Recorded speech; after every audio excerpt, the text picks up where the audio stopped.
Welcome back. This is Dr. Traci. In the last session, we discussed the process of listening to and choosing the path of the ego or our intuition. In this session, we'll discuss the practice of allowing our thoughts to come in without attaching to them. This is what's called being a witness to our thoughts. Now, this was one of the hardest spiritual lessons for me so far. I didn't understand it, and I didn't find any spiritual books that explained it on a level that I could understand and apply it to my own life. I found this to be very frustrating at the time, but now looking back, I know this was not the fault of any of the authors of the books I read. I was just not in a place yet to understand the concept of witnessing my thoughts. I just wasn't ready. Until I was able to integrate this spiritual concept with my psychological training, specifically in the treatment of anxiety. For example, a thought comes up and says, what if I lose my job? Attaching to it means we now entertain the idea of losing our job, and we grab the carrot, temptingly dangling in front of us, and run with it down the rabbit hole. Oh no, what if I do lose my job? They've been laying people off, so it's quite possible. Oh my gosh, what would I do? How would I pay my bills? I would need to cut back on things to save money. How much money do I have saved? Man, I knew I should have saved more money instead of buying that car. Should I sell the car? I might have to sell the car. I wonder how much I can get for it now. But if I sell my car, I won't get to work. But I won't have a job anyway. But I'll need to find another job. I should start applying for other jobs. Should I go back to school? And this dialogue in our mind can go on and on and on. This nonstop, repetitive, and exhaustive thinking can go on for hours, days, even months. And in most cases, we never even end up losing our job. So all that stress and worrying was for nothing. If we maintain awareness of our thoughts by being mindful of the dangerous games our ego can play, we would have had the initial worry of, what if I lose my job? But then we would acknowledge to ourselves that the thought is there and we release it. We let it go. So as soon as the thought comes into your mind, what if I lose my job? Stop yourself right there. Here are some psychological techniques that can help you with this. Sometimes you can just say stop to yourself. You can say it silently in your mind or out loud, but I do think saying it out loud is more powerful. This is actually called the stop technique. Sounds simple, but it works. Or you can say, nope, not today. Sometimes I even physically shake the thought out of my head by literally shaking my head back and forth. Don't knock it till you try it, because it actually works. If I'm in a joking, sarcastic mood, I might say, Jesus, take the wheel. Or I'll talk to God and say, that's all you. And then I'll give it to God. There's a psychological technique based on the theory of classical conditioning, where you want to associate maladaptive thoughts or behaviors with something that's unpleasant to us. So we eventually become conditioned to avoid the maladaptive thoughts or behaviors we're trying to change. Here are some examples. You can wear a rubber band around your wrist and snap it enough to cause a minor sting each time you have the thoughts or engage in that behavior. The idea is that we will eventually associate those thoughts and behaviors with pain and will stop doing it. This is also the concept behind swear jars. Every time you swear, you put money in the jar. The loss of our money is supposed to encourage less swearing. That didn't work for me, by the way. The key to successful conditioning and association is that the punishment or reward needs to be immediate so that our brain begins to connect the pattern. In the case of not attaching to our thoughts and worrying about something that may or may not ever happen, becomes automatically associated with something bad, like the pain of the rubber band snapping or the loss of our money. Eventually, we'll develop an aversion to those thoughts and behaviors, and we won't even have a need to engage in them again. This is also how some hypnotherapy works. While under hypnosis, the therapist could associate your unwanted thoughts or behaviors to something you hate or causes you pain. Candy can be associated to cockroaches. Cigarettes or alcohol can be associated with maybe needles if you have an aversion to it. Intrusive thoughts can be associated to the feeling of having snakes slithering around in our brain. You start to retrain the neurons in your brain, so you have no desire for those thoughts or behaviors anymore. Spiritual techniques include visual imagery. When I first started practicing this, I used the image of a beautiful carousel, a carousel that never stopped its movement. I envisioned putting my thoughts on the carousel, and I watched it slowly spin away. Although on this carousel, what I put on it never comes back. You can also imagine placing those thoughts gently on a cloud and watching them float away.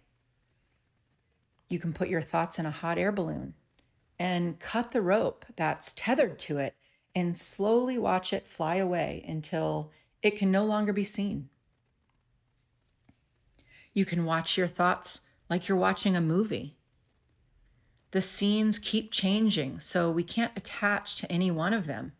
So sit back, just watch, eat your popcorn, and be entertained by the always creative and overdramatic ego. That should really win an Oscar, by the way, with its ever so convincing performance.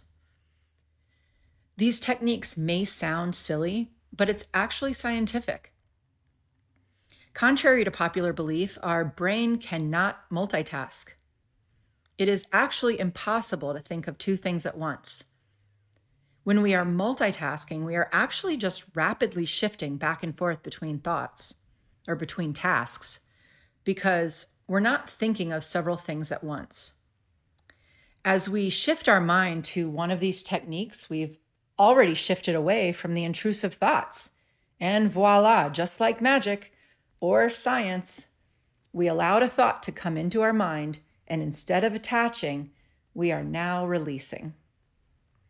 This visual imagery of not attaching to our thoughts, just noticing, just being a witness, and even watching it like you're watching a movie, is used in the desensitization part of EMDR.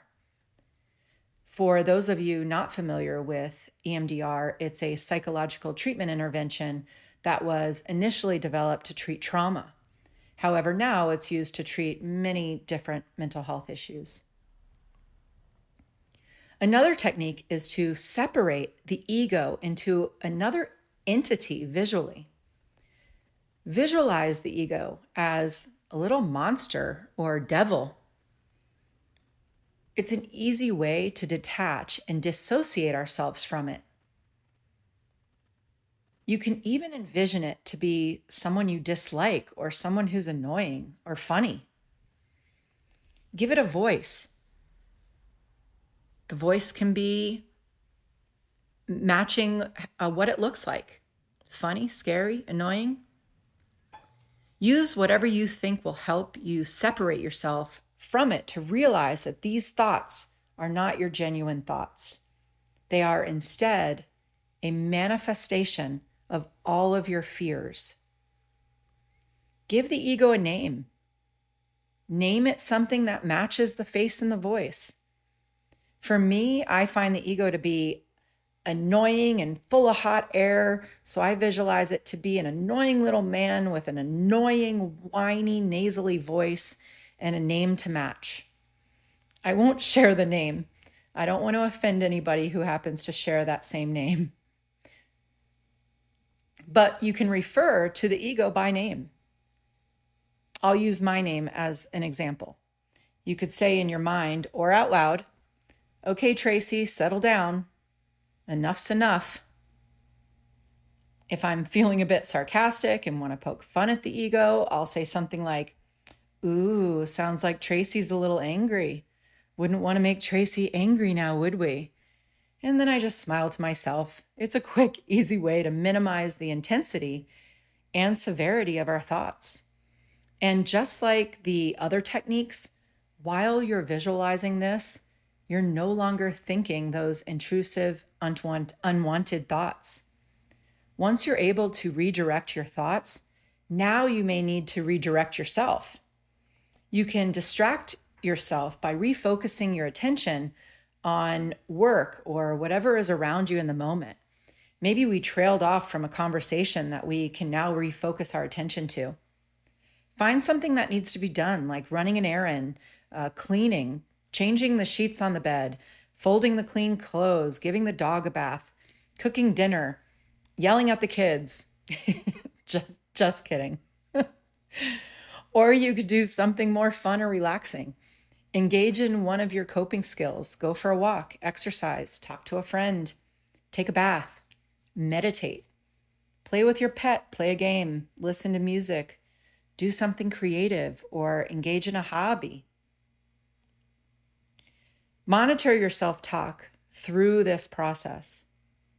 Be positive and optimistic. Choose to believe, and it is a choice, that something good will come of this. See it that you may not understand it now, but that you will eventually. Practice gratitude. Use affirmations that you may need in the moment. I can do this. I am loved. I am strong. I am confident. I am enough.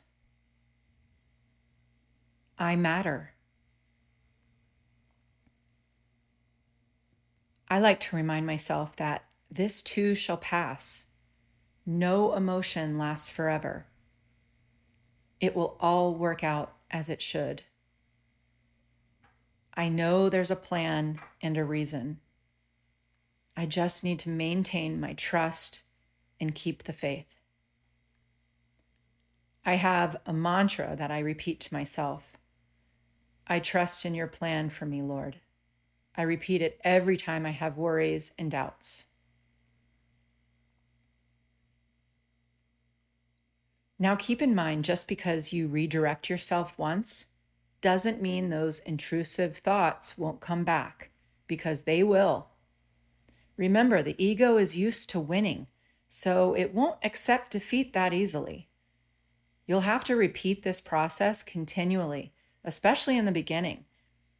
Once the ego realizes that it's not going to dominate your life anymore, it will gradually begin to back down. For your therapy homework, practice being a witness to your thoughts. Don't allow yourself to attach to them. Try some of these different techniques and see what works best for you. And feel free to come up with your own as well. Whatever works, works. As always, please share your experiences or ask questions in the course classroom. Good luck.